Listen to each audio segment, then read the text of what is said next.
Hit record. Recording in Okay. progress. In progress. Okay. All right, let's go. Everyone ready? Take a deep breath, wiggle your toes. Hello, and welcome to Gearbox. Apologies for the name, Gearbox. We did have a much better name, but unfortunately, it's being used by people who are not using it. Other than that, this evening, hopefully continuing for next week, but who knows? There are four of us.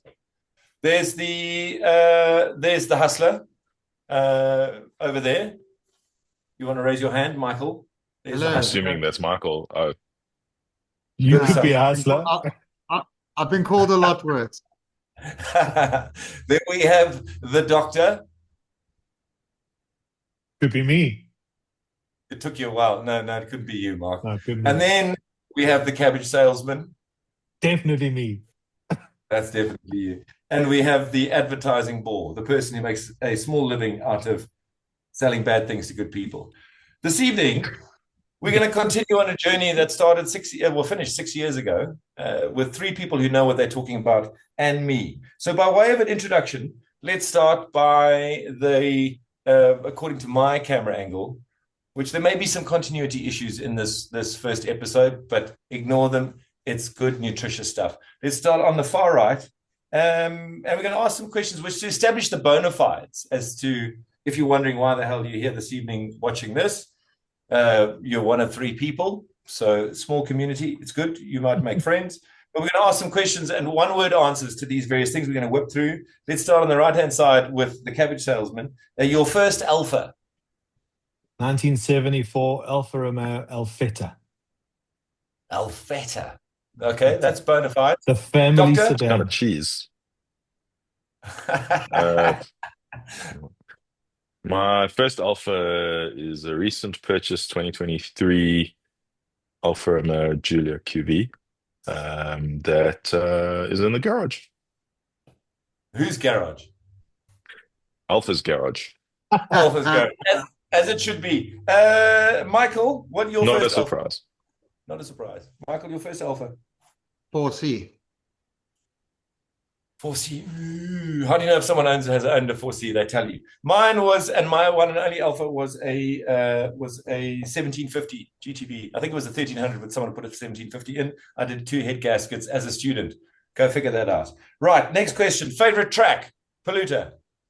Killarney. Killarney. Doctor? No ways. Spa. No ways. Kalani. Spa. Definitely. Michael, pay attention. Your favorite track? Spa. Spa. Okay, we got 2 for Spa, 1 for Killarney. I would Don't we to have say, to have driven the track? How do we know it's our favorite? No. I stand by Killarney. Okay, you You stand are by. joking. Guys, there's some really Our awkward 1 and 9 flexing. hour there, Mark, and it's amazing. You are joking. Okay, It's that good. Tremendous. order Okay. members. My favorite would be the Nordschleifer. Person you would most want to do a hot lap with, whether it's on your favorite track or not. Marcus Paluda. Max Verstappen. Okay, Max Verstappen. Cool. Who's Would better? that be at Carney or not? Somewhere else? Definitely. Yes, absolutely. Okay. Max Verstappen at Kalani. Max, clear your schedule. Doctor. Fernando Alonso at Spa. Fernando Alonso at Spa. Ooh, the next question that we should ask, what we're not going to ask now, is what car that would be in. Okay, that's a goodie.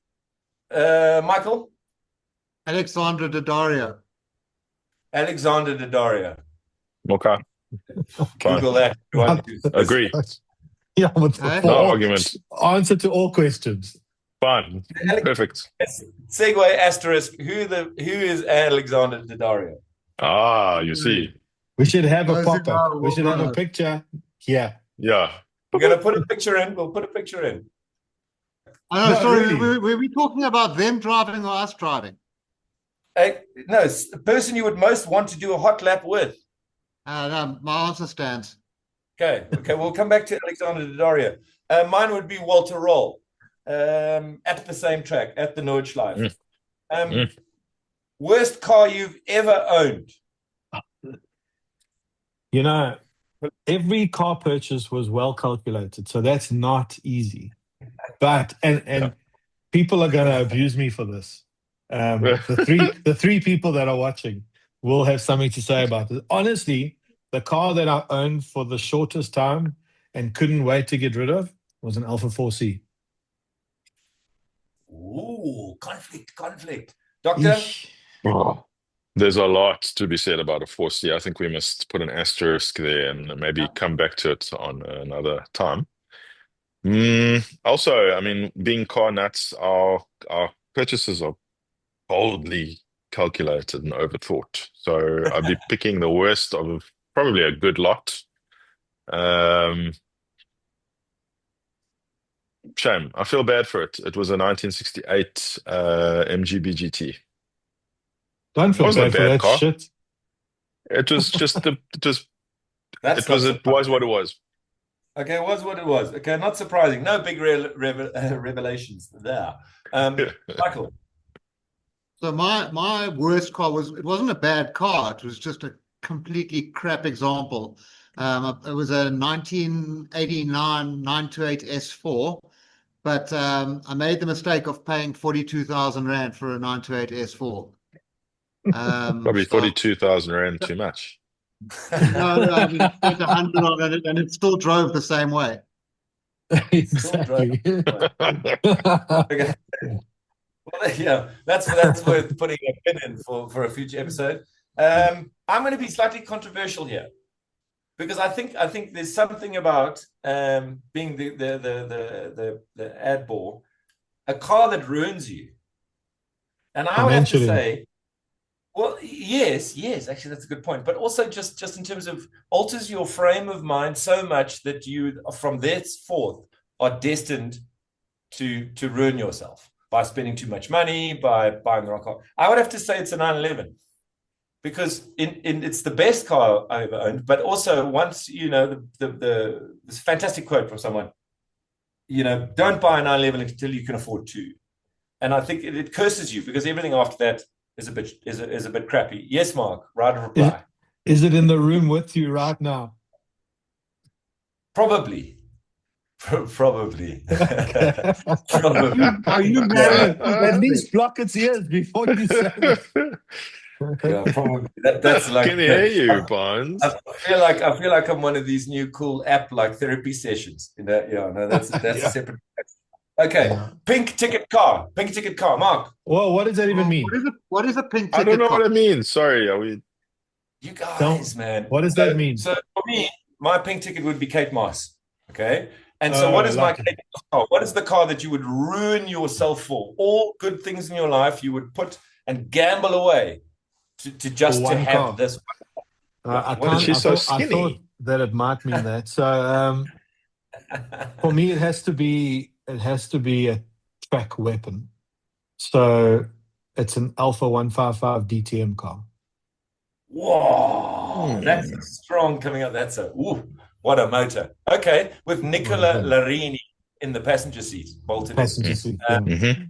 Even with his dodgy head after the helicopter crash. Oh, yeah, you know him well. Oh, I see you've met Nicola.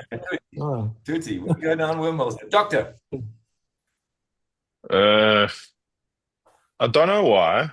This is a difficult question. I mean, for car people, but I don't know why. But an Aston Martin 177 does things for me. It's a hell of a thing. I just can't explain. It never got the airtime that it deserved. You don't hear about it anymore. There were so few. There were so few all in collection. I just don't. I can't even explain wow. But wow. Okay, well, that's a good answer. It's a good one. If you can't explain why, if you can't explain why, I think that's you're winning so far, Michael. F40. Yeah. F40. Well, that's a good answer. I mean, it's a bit obvious, but I think it's the power of the car that's so astonishingly, like, outrageously. But that's more like that's Sharon Stone in Vegas with someone nearby who maybe be able to procure. No, it'll kill you emotionally, financially, and possibly physically. Done. But you'll die with a smile on your face. Oh yes. Yeah. What's yours, Bob? Okay. Mine has to be, I think a 935. A Porsche Porsche 935, The full F40 race. of Porsches. Yeah, but so much brutal. Derek Bell, when he won at Le Mans, there's a beautiful anecdote or sort of description he had. When he put it into a corner, you would brake because the brakes weren't too bad, but they weren't great. He swore at it all the way around for 24 hours. He swore at it. He would call it the most rude, disgusting things. And he said you would just to get it into the corner on the brakes, and then you would put your boot in like a second before the apex, knowing full well that you'd get through the apex, out the corner, and then you would just get this absolute, Whoosh. kicking in the arm boost. Yeah. So I think that in terms of something that would be like crack, I think a 95. Right. Greatest single piece of motoring engineering, in your opinion, one thing that greatest single piece of motoring engineering. Easy. Mark. Turbo. Turbo. Good answer. Turbo. That's a second piece of merchandise. Maybe our first. Okay, cool. Turbo. Doctor. Turbo. It's a tough one. Can you come back to me? Okay, all right. This is an interesting idea. Okay, Michael. So weird. I would have thought everyone was going to say the same thing as me, but for me, it's the Nesca Flat 6. Bastardo. Yeah. Okay, cool. So you're right. Okay, and then we come back to Doctor. It's just so superb, and it found its way. The interesting thing is that it survived the air cooled and went into the water cooled. So it's just a hell of a piece of kit, and it really, it defines the 911 engine. Okay, fair enough. It's a good one. Doctor, I don't know if it's a turbo, but it's good. Okay, well, where would we be without a good knacker duct? Well, yeah. I think that's closer to my second. I would have said Metzger, but I agree with you because I was then my second thing was downforce. Ooh. Which I suppose, when the Oaks figured out through wherever it was, Michi's on the tail or Colin Chapman or Porsche, whoever it was, when they're driving around the track, and then they figured out that there were a whole bunch of Michi's on the tail, and they were like, why are the Michi's on this part of the tail? And then they puzzled out. Okay, cool. So that's that was the gurney flap. No. It was a gurney flap, but the Bertzel. It was the beginning of the Bertzel, and the 911. Think about the turbo in terms of simplicity and effectiveness. It is astonishing. Okay. It's got one moving part, and it doubles the horsepower it can double the horsepower of whatever it's bolted to. It's phenomenal. Anyway, carry on. We're not all professionals, yeah. Simple and effective. It's like the people on this chat. Simple but not effective. Okay. Well, there's some good topics to come back to there. There's some good discussions there. I like that. If you could have one guest on the show going forward, who would it be? Going forward? Oh, permanent fixture. No, a guest. A guest. If you have to say, we're waving a magic wand, and in the next week, 4 months, who would it be? Keeping it car related, someone's brain who I'd love to pick on this show, this amazing show of ours, is Simon Kidston. Yeah. That's a good shot. He's a wealth of knowledge. He's a wealth of car knowledge. Market. And he has a South African connection. His grandfather, I believe, under correction, the dove is probably ready, just giving me a pause to embarrass myself before he corrects me. His grandfather broke or attempted to break the speed record flying in a plane from London to Cape Town or Cape Town to London. And on one of the routes, I think, clearly one of the routes, the return route at a later date, he killed himself. Yeah, in the plane. He died in the Drakensberg, yeah. He died in the Drakensberg. He's a proper sportsman, bro. Okay. And I think his uncle was one of the Bentley brothers, the Bentley boys. That's true. Yeah. He's a proper dude. Okay, that's a good shot. Doctor? I don't think it would be a pleasant conversation, but imagine we could bring back Ferdinand Piëch and ask him some questions from his point of view about and particularly about how he feels now about his empire that he spent decades building and perfecting and finding out more about the man. I'm not saying that he's a nice man necessarily, but I think he just had such an impact on everything that is the car world today, or at least what's interesting is maybe the car world that's exiting now. It'll be so interesting to talk to him, I think. That's What a was very his good shot. what was his Yeah. like his what was peak Pierre, the Chiron, the Veyron? And it's a question. Peak. He's It's like the Alps, man. He's like the Alps. Which peak? yeah. Which decade? It's Ur Quattro. It's 917. Yeah. Yeah. It's It's waterproof. Veyron. It's XL1. It's It's done a lot. Phaeton. Building VW to what it was, Okay, basically. all right, Nadab, Building you win VW. this. You No, win this. it's just a thought. There are many No, it's others. a very good He'd be an one. interesting dude. He won't make it on. Unfortunately, he won't make it onto the show. So He's can. the Okay, well, clown. look, Simon Kidston is second choice after 30p. Our people will reach out to his people. Okay, that's a good job. Michael? in the afterworld, In the afterworld, yeah. No. underworld, probably. The air-cooled world. Yeah. He's still there. So, sorry, I think you asked me. I did. Mine would be a slightly unconventional one, but I like a little bit off the wall characters with good stories.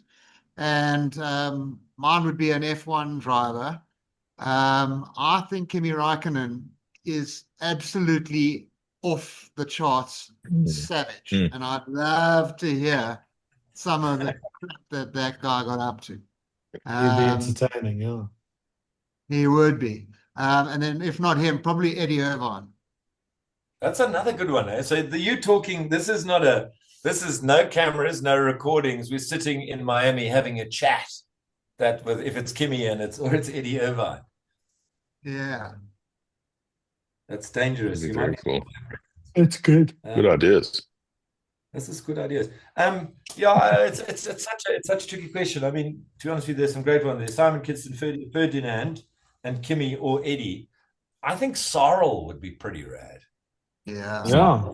We'd have to get an interpreter, but yeah.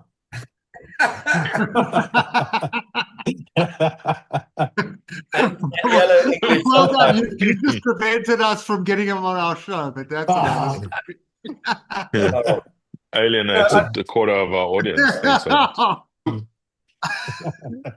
Thanks, Sorrel, and just to say, I think that maybe if I can segue, Sorrel is an absolute someone was very kind enough recently, and this is going to be another segment going forward, but someone was kind enough to give me a book that records the Porsche racing history at Kyalami.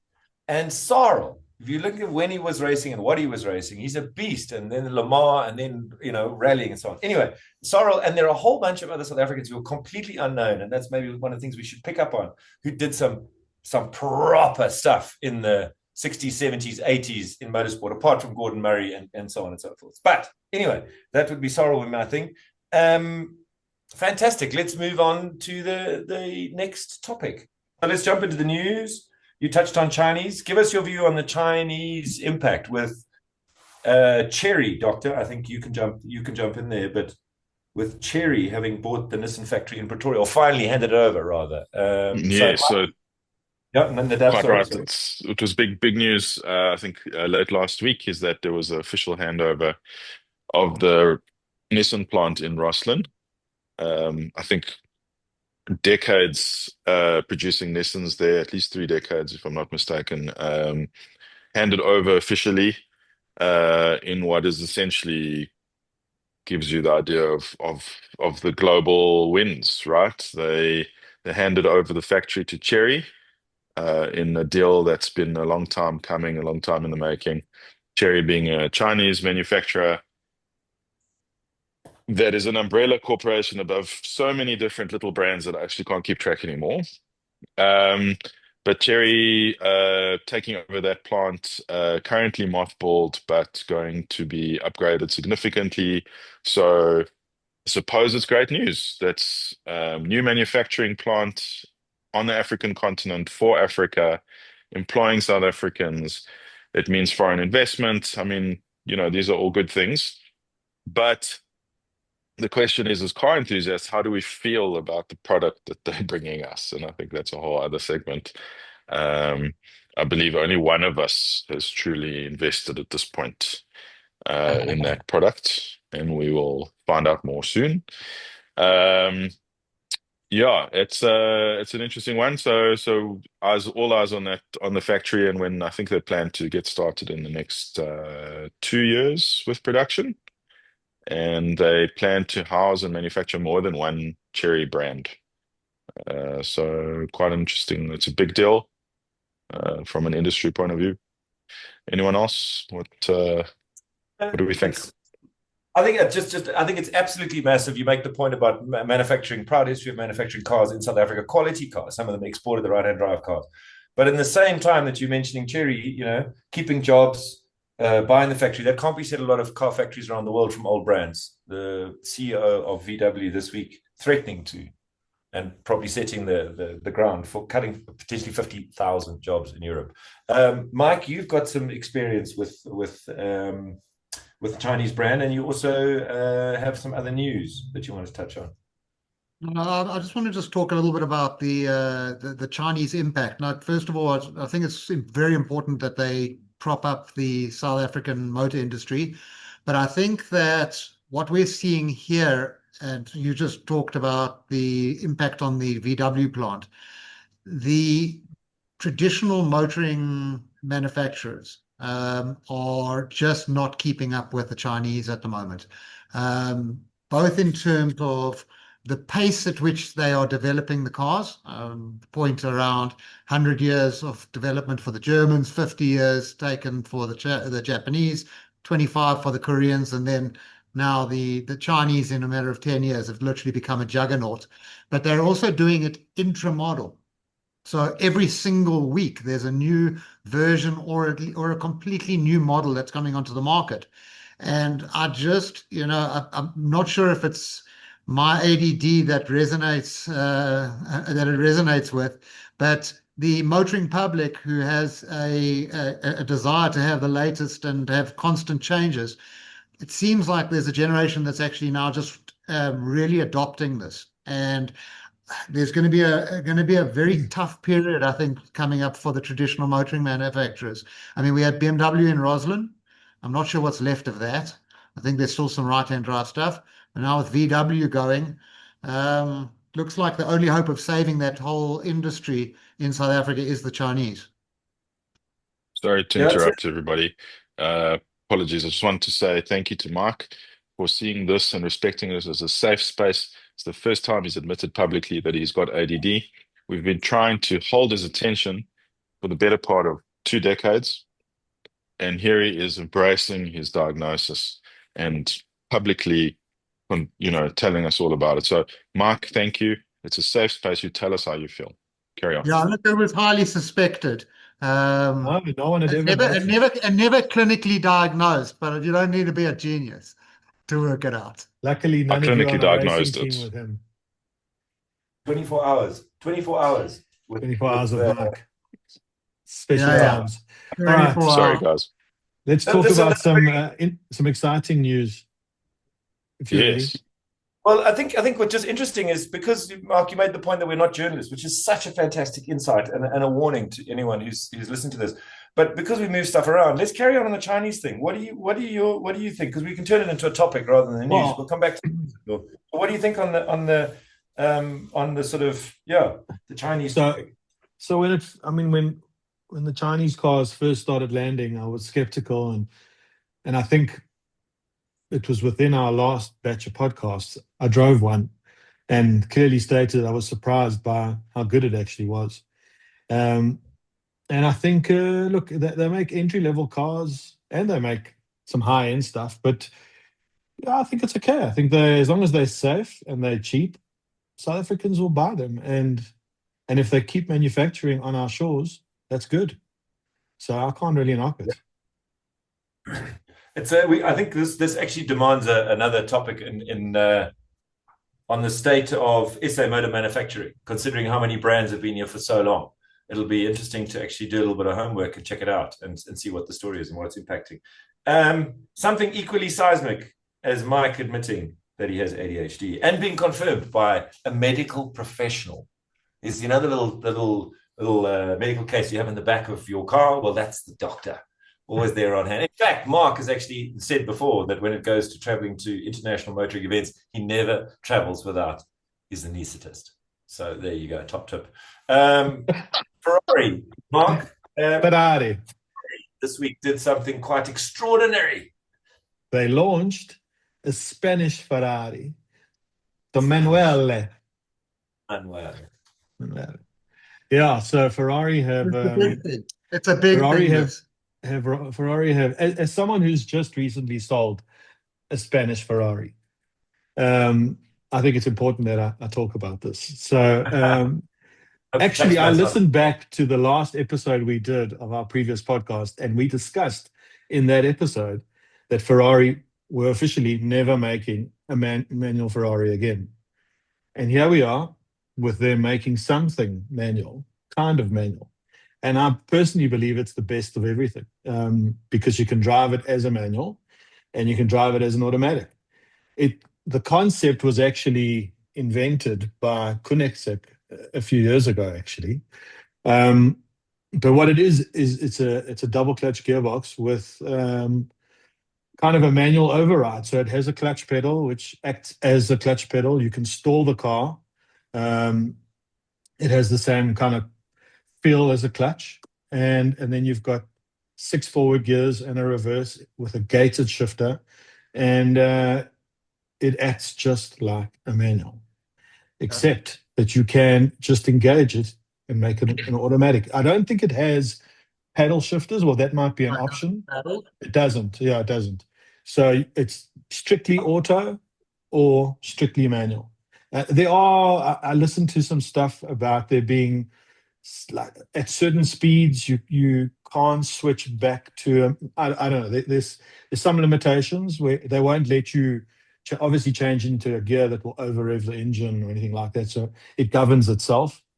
But I like the idea, and they're making 1,960 odd. Is that right? Does anyone know the They're numbers? going to make them all, I think. I think they're going to make, basically, it'll end up being an option on all of their cars because No, it'll be it won't be. It won't be. Let me stop you there, Mark. It has to be mated to the only non-hybrid remaining engine that they have in a car. Really? They can't make it work with the hybrid tech. So they've mated it to their V12 motor. Everything else is hybridized. No, so I was just saying that I watched a video today, and Christian von Koenigsegg, it seems like his nose is a little bit out of joint, which rightly so because he did invent it. But the video that I saw seemed like a bit stupid in the way that he was showing that his system was better. He was showing how quickly it rev matched by literally snatching it from fifth down into second. The real thing about this simulated manual, which is really what it is, gives you the full impression that you're driving a manual, is that actually you drive it the way you would drive a manual. So you actually don't want to take it and just ram it from fifth down into second. And how quickly it does that is irrelevant. It's about actually driving it properly, going down through the gears, using the gears properly to actually drive the car in a different way that you would in an automatic. I agree with that, Mark. Doctor, what do you reckon? What do you reckon? And we'll give Mark a chance to come back and get argumentative, not argumentative. Yeah, not. It's an interesting one. I don't know how I feel about it, and I must say I feel a little bit ill when I think about what this is. I think it's an example of a skeuomorphism, like a shutter sound on your phone or an envelope, for an email. It's a fake manual gearbox in a digital world, and the fact that it's fake gets to me. I understand that they're now adding in the manual experience, but it's manufactured. It's not engineered. And I have a little bit of a problem with that when it comes to Ferrari. I have and then of course, what they've done is they've made a big hoo-ha. They've added to the price. They've made it limited, in the best way that Ferrari always does. And it's a strange one. What I do want to know, did they lock out two of the ratios? Does anyone know? Because it's an 8-speed box and it's a 6-speed transmission. Yes, I think they did. I think it's exactly it. So it's an 8-speed box, but when you're using the manual, they just lock it out because those are effectively overdrives. That's what I saw in the video. That's But at exactly least right. just to counter what you said there, Doc, the reality is they had to do something to come back from the disaster of the Luce. Oh, can of worms. Marcus has Okay, hand up. but I hold have a on. point. Hold on. So, Nadav, I hear your point, but they could have taken a CVT gearbox and made it manual. They still have cogs in there, and they're still selecting those cogs. They're just not doing it traditionally through linkages. So look at it like that. They're doing the best with what they currently have. Their manual gearboxes, they stopped using manual gearboxes because of turbocharging. That was one reason. Another reason was the amount of horsepower going through the clutch. There's a couple of things, but they didn't have to do it, and I'm kind of happy they did. I've got a little top tip or investment tip that I believe that could actually realize some money. There seems to be a 5458. trend now. Pardon? 5458. Buy a 599 or a 360 or a 430 with the F1 gearboxes, which were single plate clutch. They are able to be converted to manual. They all have a kit that ranges between 20 and 30,000 US dollars, and they are relatively easily converted. With this whole thing there, you've got a V12 Ferrari now that's going to be manual. I think those cars, the money that you invest in them, you'll get it back. And actually, I had a discussion with a good mate of mine this morning who has two E46 M3 CSLs, which I must say, even with the SMG gearbox, is one of the very best cars. I drove it for a week. It is sensational. What I said to him he should do, because it's completely reversible, is go and convert one of them to manual. And I think this Ferrari is going to spur the value being seen in cars that are manual. And particularly if you take like a 599, which is 600 horsepower V12, as a manual, it'll be sensational. And you can pick those things up. I saw one on collecting cars this week. It was ex-Felipe Massa owned, converted to manual, and it sold for $114,000. You go and see how much car that is for the money. It's a great point. I mean, it's if anyone is still listening to this podcast right now, they are like fist pumping themselves for winning at life, for being able to find a conversation like this, which is this fucking knowledgeable. I can't remember what word you used, Doctor. Sorry, I apologize for swearing, but superb. So this is like a Bentley manual meets Alain Dubuton in terms of philosophy. It's like perfume freaks and your. But Bentley ever make a manual? Not a Haynes. Haynes is for Haynes is for people who other old podcasts. It's blue collar. Just a point on this is that there's some wonderful things here. You said, Mark, that they're doing the best with what they currently have, and for me, what they currently have is that they are technologically astounding, but they're emotionally bankrupt. And so when they're doing the best with what they have, they've said, listen, and this. They've said, okay, cool. How do we take it and turn it into a manual? And maybe it's a fake manual, because the only people who are going to be able to buy this limited edition car will have to have bought at least 3 of the rubbish that they've pushed out previously. 3 Luces. 3 Luces gets you one manual. You have to have bought a Luce. So this is really that's what it is. Is that it's not bringing new people to the brand. It's just helping them get rid of. So they're probably, by selling 1,000 of them, they're probably getting rid of 3,000 cars. So I think it's more of a cynical thing, rather than, hey, let's push our technology forward. I literally think that's the problem, because I just Honestly, look I've at been trying so hard to be courteous, and now you're not going to get us Ferraris to test from Ferrari. Yeah, listen, I it's we'd be on such a long line behind tenderpreneurs that we'd get bored before we got anywhere near being able to order a Ferrari in South Africa. That's another subject, actually, the one I'll add to the list. Other news, other interesting things, other interesting topics that are worth discussing. What else that's happened recently? Well, I mean, what else has happened in the last 6 years? For me, in my mind, Formula One's actually become watchable this year. Formula One's become watchable. Okay, we can come back to that. That's a goodie. That's worth discussing. Doctor, what else is worth discussing? In the news, I think in the last week was the Festival of Speed, and it's a whole discussion that we could have. I personally have never been, but it's definitely on my list. And what's so interesting is with the sort of the death of the legacy car makers in Europe and the subsequent COVID pandemic and the death of the motor show, which we all grew up with, reading magazines, etc. How Festival of Speed has become a motor show in and of itself. The manufacturers are all taking the opportunity to show off their wares, either static display or going up the famous Goodwood Hill. Every year it gets bigger. Every year there's more debuts. The manufacturers are really treating it as a serious event, and it's taking the place of what used to be things like Geneva and the Paris Salon. Um, and I think Festival of Speed is to be discussed. I haven't watched any of the YouTube highlights. Did anything stand out to anyone that I should know Yeah, about? absolutely. I was going to ask you guys, like, what was your car of the show that you saw so far? But if you haven't watched enough, then it's going to be a challenge. I definitely have one, but yeah. What was yours? What was yours, Mike? So it was the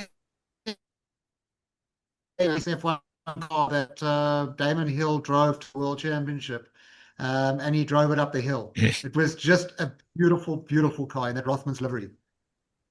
Ladies and gentlemen, we've just identified our version of mannish. That's a goodie. That's a goodie. If anyone knows what that means, then they're welcome here. Yeah. Nadav, what was yours of the few that you did see, or the ones that you would have seen went up the hill but would have wanted to see? There was a lot of there seemed to be a lot of fluff, a lot of vaporware supercars that I tend to ignore, new V12s and things that don't seem serious. I was going to ask you guys if the HWA Evo was there, because that thing has absolutely caught my attention this year. So maybe that's Going something around for the discussion. at night. Oh, Lots of those that are going around the oh ring. my God. Oh my God. If you don't know what that is, it's a sort of a resto mod, remanufactured Mercedes-Benz 190E from the late 80s, early That was 90s. But we'll talk about that then at length. but there was a car that you would have had a moment with, that Renault Okay. 5E. Very cool. Very Yeah. cool. Yeah. Thought of you every Electric time I Renault saw it. supercar. Yeah. Electric Renault supercar based on the Renault 5 and sort of made to look like the old Turbo 5 from the 80s, and sensational looking thing. Available to order. And so hopefully it means that Renault, which is another thing we need to discuss in future, remains at the top of the performance game like they were. I'm a big Renault fan. That's Marky, also what did you that's see? another outing. I mean, ADHD, a Renault fan. I mean, stay tuned. Next thing, you never know what. Anything could happen. So I had three highlights, Yeah. all BMWs going up the hill. Two touring cars being driven by South Africans, Jordan Pepper and Calvin van der Linde, driving touring cars up the hill. And lastly, Valentino Rossi spinning a Lamar car up the hill, getting it wrong, and doing a pirouette and carrying on seamlessly. So, yeah, good to see. It's amazing. Especially the South African representation. was lovely Yeah. to see that. Yeah. Which we The did talk the touring about car is that. a shooting brake. Yeah. Oh, it's a wagon. Oh, did they bring that? Oh, The wagon. yes. Yeah. Yes. And Yes. the M24 one. There was another Yeah. South African car as well. There was and this is would get my money at the value that they're asking if I would had that amount, the $3 million. But that Gordon Murray T50 with the South African flag on it. Ah, see that. I haven't seen it. Oh, yeah, I've seen that one. It's their first racing T50. It's one of the louder ones, the Nicky Lauda Yeah. ones. Yeah. I thought you meant louder as in straight pipes. That It is too. the V12, 12,000 revs? Yeah. From its And Cosworth V12. warranted for the road going T50. I think is warranted to something ridiculous like 100,000 kilometers in terms of the motor. Yeah, why wouldn't you when most of them are only going to do 3,000 kilometers in their life? Yeah. The one that I saw, which was wonderful, I'm not a big Porsche fan, as we know, but was a GT3R being absolutely spanked. It must have the first half of the hill climb. It's sort of faster sections with grass on either side. It was 2 wheels on the tar. And he kept his foot in. He kept his foot in. Yeah, it was brilliant. Like an empty taxi heading back. It's the most dangerous car in Johannesburg is an empty taxi in morning traffic. Oh, no. The other thing which is really worth chatting about is this and we must come back to that perhaps, but the idea of events, things like the Goodwood Festival of Speed, coming out of necessity, out of inheriting an estate and having to pay death taxes, but building it into the biggest motorsport event in the world. And it's not people who necessarily have obsessed over Ferrari or Alfa or BMW or Lamborghini or racing cars. It's people who grew up looking at Fords or Renaults and that were tuned. You know what I mean? Like tuned in your cousin's workshop. This is not highfalutin Octane magazine. This is the masses. Someone whose uncle had a Sierra, and that's where the Goodwood support comes from. I mean, 600,000 people. It's like Indianapolis. It's like SEMA. These are people who are real enthusiasts who are building cars without breaking the bank. Yeah. And Barnes, what's the best part of any Goodwood festival? The best thing about Goodwood, as we all know, is the parking lot. The three of us were there once upon a time, and the things we saw there arguably challenged what we were seeing on the track. Yeah, Laguna Seca. You also did Laguna Seca, the Porsche Rennsport reunion. Same we thing. did, and we saw some cool stuff there, but nothing beats a green Miura just sitting in the wild in the parking lot at Goodwood. Or an XR3 that was bought in Birmingham and lived in Birmingham and still is in Birmingham, but it's an XR3. No, but I think that's you mentioned earlier about Dr. Global and local. I think that's the similarity of you take an XR6 and you drive it in the UK, for instance, or in Germany, and you take it to somewhere in Joburg. There'll be people who go, I know what that thing is, and that's a proper piece of kit. Yeah. We're now going to take a short advertisement break from our sponsor, the Chinese National Government Motoring Commission. And we'll be right back. We'll be back. I'm just going to the notes here in terms of coming back to, excuse me, one of the bits and pieces, things that are up for auction at the moment, globally, that you've seen, or locally. It could be. We'd have to do a bit of research, but that's a very good one. There's a bit of auction activity happening locally, which is pretty cool. So that's quite nice that there's sort of regular with one of the auctioneers. But stuff that's caught your eye in the recent couple of weeks that you've gone, ooh, if money was no object. Yeah. Mm-hmm. Okay, That's Doctor, you made a wildlife noise. You go first. So you guys saw the 964, right? Yeah. No. Oh, the silver one. Yeah. How many miles, Doctor? How many miles did it have on it? Something nonsensical, like 10. 30 kilometers. Another 10 kilometers. So what that is, that was essentially a 964 RS 3.8 RSR, so not an RS but an RSR, that was converted to the street. So it is not an RS 3.8. Excuse us for our nerdiness. It is an RSR converted to Strassen version, which is a street version. And unknown who commissioned that. It would have been a very, very special commission. It's silver on the outside. I And know it's who owned only it. red on the inside. Well, it's not 100% clear. We But think it that was the car's Sultan been of Brunei, but no. we don't know. It was Well, unearthed a while back, and there then was it's But just it two. come still back has a onto auction. delivery like gunk on it. And I don't know Right, why so that would have it been looks the dirty. In all the pictures, it looks dirty, but the reason for that is that it's got its delivery Cosmo line on.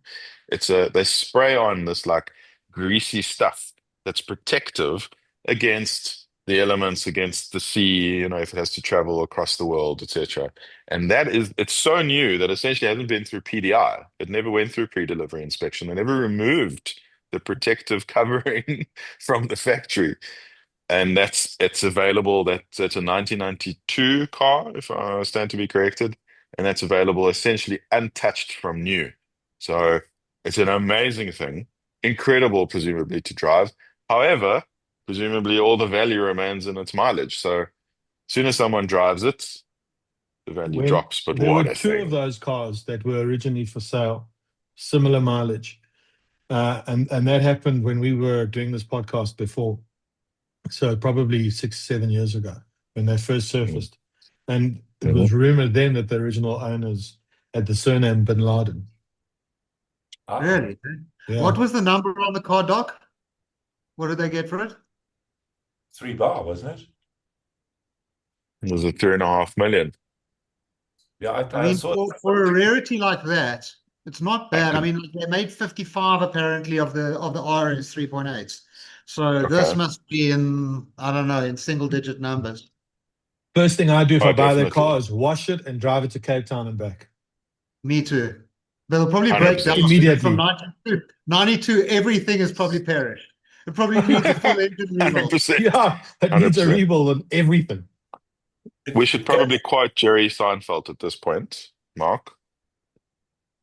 Remind me. The person who gets to heaven with the lowest mileage Porsche is not the winner. Very That's true. great. That's Yeah. Seinfeld. That's funny. Okay, well, there you go. There's a $3 million deal for you, Mikey. Just when you thought that, having places to stash your cash had disappeared, there's a $3 million deal for you. A 30-mile, 3.8 special order factory Weissach Racing Department RSR for the road. But on that, What's the That vote? would be my Three choice. and a half million pounds. yeah. But How they- much? Just checked. that wouldn't get my 3.5 money million though. pounds. £3.5 million. A snip. A question though. That On wouldn't get my subject- money though, Mr. Barnes. That wouldn't get my money. I would take that Gordon Murray T50 any day.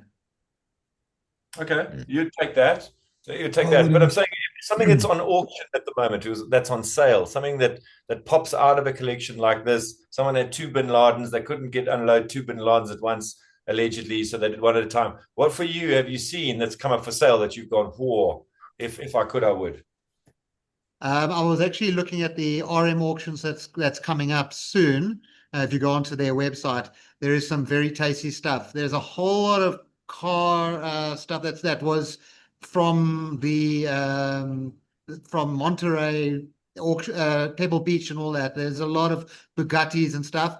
I'm just not sure if it would get my money on a pre-war thing, but watching the Type 35 go up the hill, I think that would probably be a very good contender for the money.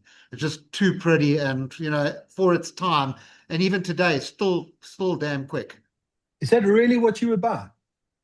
No, 3 I million? just think it would be beautiful. As I say, I'd go for the T50. You can only buy one thing. What do The you buy? T50. T50. T50. All right, good. I'm saying it's Nadav? the perfect car. You sit in the middle. It's V12 manual. That's Normally probably- aspirated 12,000 revs. It probably is an auction right now. If you've got a slot for one, it probably is an auction. Every week you're getting different offers. so it probably functions as much. Yeah. Well, interestingly, on auction was build slot number 1 for the Luce. It's actually on that auction. It'll go to Nice. charity. I'm telling you what, it'll go to charity. It'll be auctioned off in Monaco for I don't know, for some charity, some oligarch. Give it to the Pope. He'd give it Wow, what's back. he done wrong? He'd give it Hey, back. wow, what did he do wrong? What did he do Yeah. wrong? Yeah. He'd give it back. On that subject, what I was going to bounce into was mine was that there was an unsold car. It was earlier this year. A Porsche 906, one of the factory cars that went unsold. Yeah. Now you talk. So I mean, that's also another subject is what we should talk about is the cars that get you access. So like that 906 will get you access to Laguna Seca, to Goodwood, to wherever it is, Classic Le Mans. But then other cars will get you access. Like if you're the Pope in a Luce,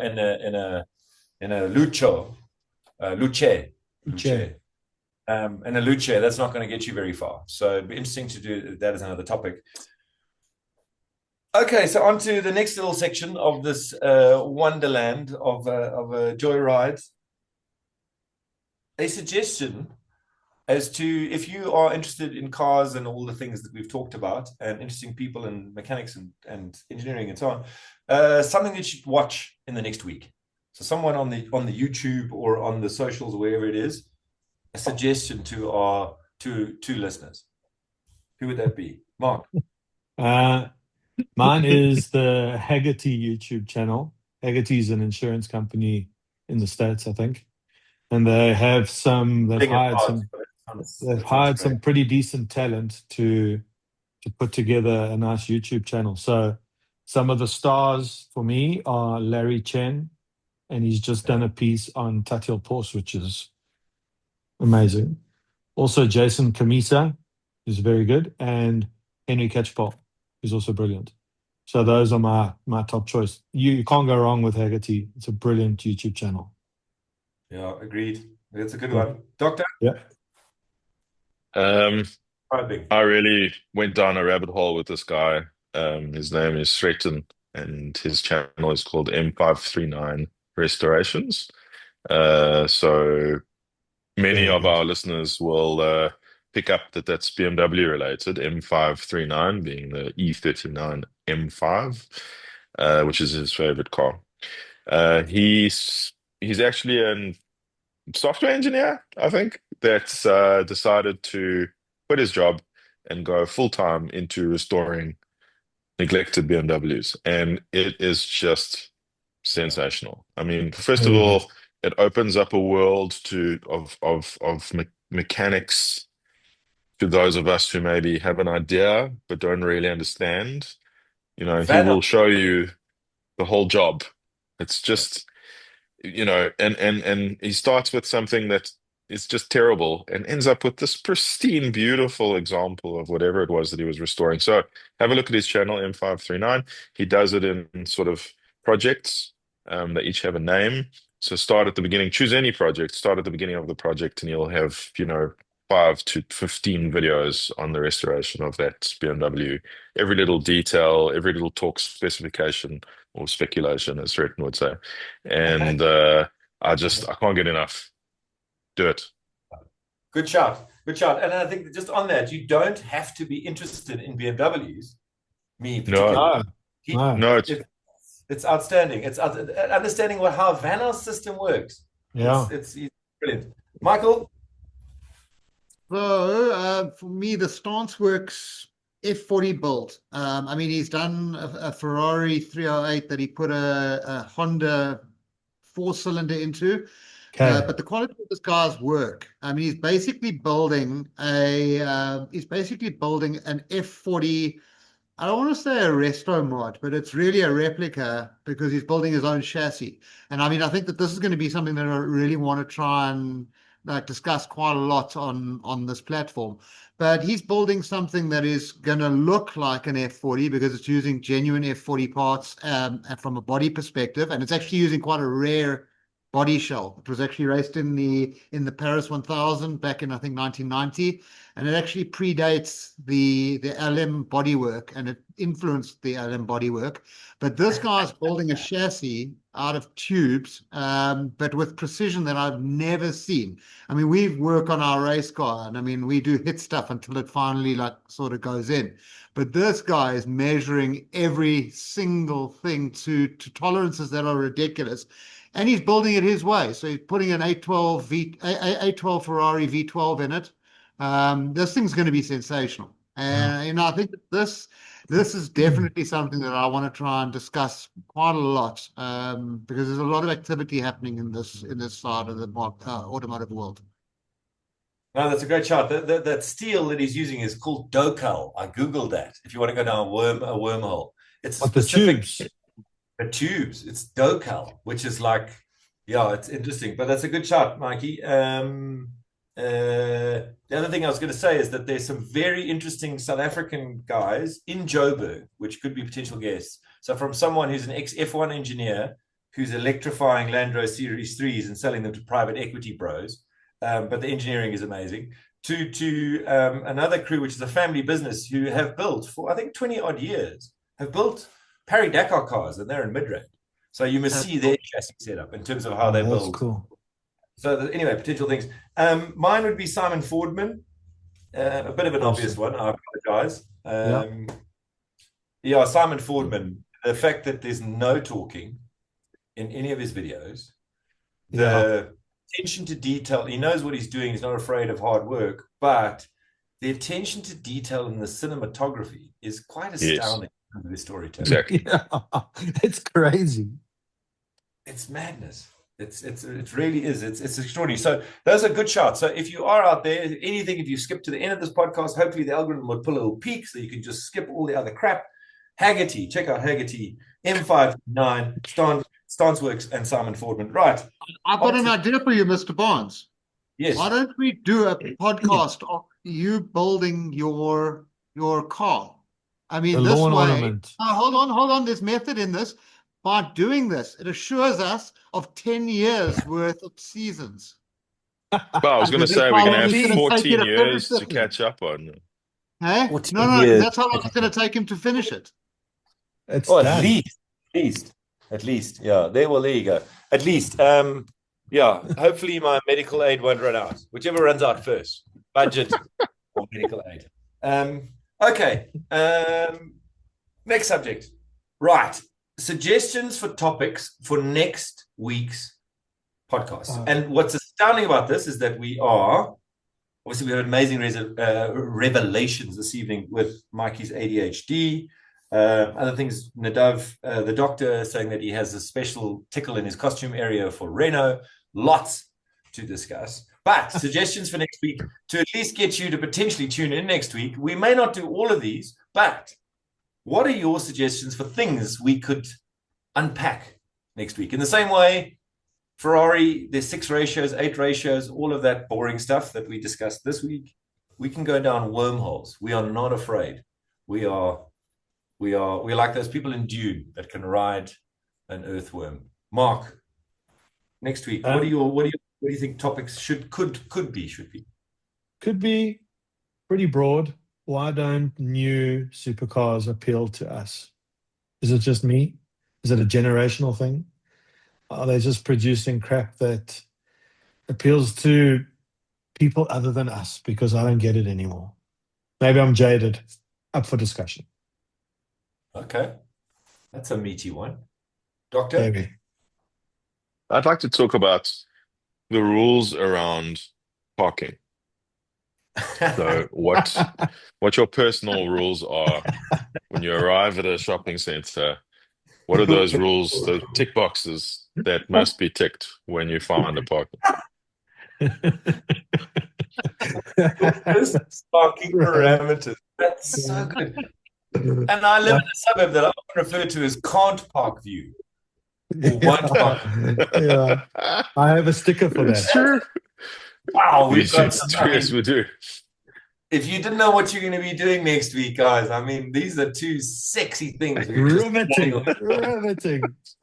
But wait, wait. I have a feeling this thing's just going to go about to go nuclear. Michael, your suggestions for what weighty things we should tackle next week? So I really want to discuss which cars should be resto modded because they are cool but crap. And as a supporting rationale for discussing this is why should they stop resto modding cars that are already good? Yeah. Okay. I really want to talk about it's Jaguar and Ferrari, but coming from an advertising perspective and brands, and that ultimately your product is your brand, right? Your product is your brand. You can't keep having a crap product and have a great brand. It doesn't work. And I want to talk about, I'll figure out exactly what it is, but this, how do you get it so wrong? I think Ferrari's got it completely wrong. Technically brilliant, but just nowhere in terms of losing touch with their audience. And I think Jaguar is similar. But only in the message. But only in the message. It looks like the Jaguar product may actually end up being decent. No, I disagree. And we're not allowed right of reply on Next week's discussion. Exactly. So that's what we're looking forward to. I can't wait, man. Start talking to yourself. Put it in your diaries. On the whiteboard, there was on the whiteboard, the conceptual whiteboard there, on the marketing team, the big word in the middle that was circled that everything else was coming off was disrupt. Disrupt. Yeah. Disrupt. Yeah. And that was the first mistake. There was a major global management consultancy that was involved in that as well. So there's a whole. Yes. Are we discussing this now? So we decided that this is down to one listener. The rules are the rules. Rewind. Well, one listener out there, we thank you from the depths of our hearts. And perhaps if you have nothing better to do, we'll see you next week for another episode. We cherish you. Of Gearbox. Yes, we cherish you in the interim.